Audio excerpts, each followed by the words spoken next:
Bonjour toi. Si tu n'as pas regardé mes 2 précédentes vidéos, je te recommande de le faire pour bien comprendre le sujet de cette nouvelle vidéo. Comme je te le disais dans ma précédente vidéo, à la création, l'humanité est la matérialisation de l'amour de Dieu qui est son essence même. Et la sexualité est la matérialisation de la plénitude de cet amour illimité de Dieu. Lorsqu'on regarde de plus près l'humanité, on constate qu'elle est composée d'une dualité, le mâle et la femelle. Et on se rend compte au travers de la Bible que cette dualité est symbolique. Le mâle tout d'abord, l'homme, est aussi appelé l'époux. Il est identifié comme étant Dieu. La femelle ou la femme, quant à elle, est appelée l'épouse.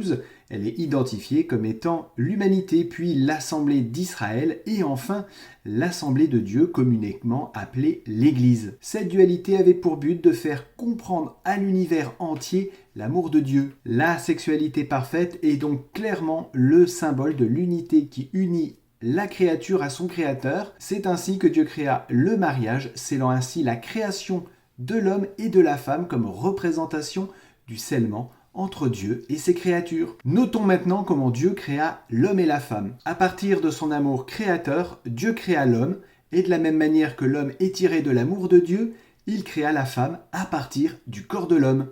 L'époux symbolisant Dieu, et de la même manière que l'humanité est à l'image de Dieu, la femme est semblable à l'homme. Notons quand même que l'homme et la femme sont malgré tout différents.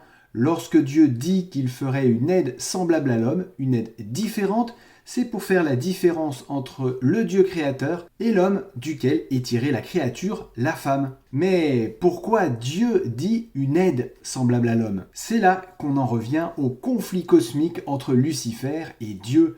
De même que la femme est une aide pour l'homme, l'humanité devient une aide pour Dieu, lui permettant de prouver sa justice et son amour. Rappelons qu'avant la rébellion de Lucifer, l'unité était parfaite entre Dieu et ses créatures, tout comme entre l'homme et la femme. Leur nudité montre d'ailleurs la pureté de leur relation sans honte, avec une transparence parfaite. L'un et l'autre étaient parfaitement unis puisque ne formant qu'une seule chair. Donc, résumons cette matérialisation de l'amour de Dieu. Dieu égale amour égale humanité. Humanité égale homme plus femme. Donc, amour de Dieu égale Dieu plus humanité. Amour de Dieu égale unité.